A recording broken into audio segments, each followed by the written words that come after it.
के आवे, याद झुलवा के आवे, याद पन घट के आवे, नदी के तट के आवे, दरिया बहार लागे, मन कबीर जानवा।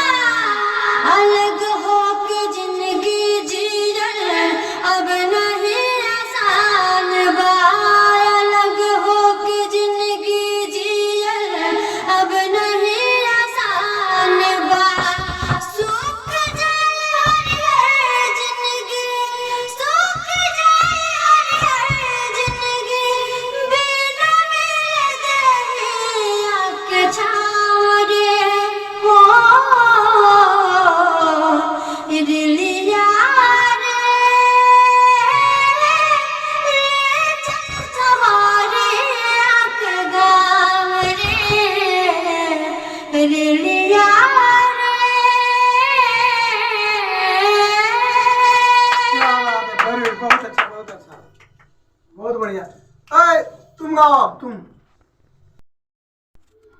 गवना कर के लोनिया नरवा बनी जी, गवना कर के लोनिया नरवा बनी जी, कहिया के बदल चुकावत रहुआ बनी जी, कहिया के बदल बुझ मजबूरी ऐसे बोल जानी रानी जी, बुझ मजबूरी ऐसे बोल जानी रानी जी, दिलवे जानत बाकी कैसे जिया तानी जी, दिलवे जानत बा बोले कतना ले करी पारा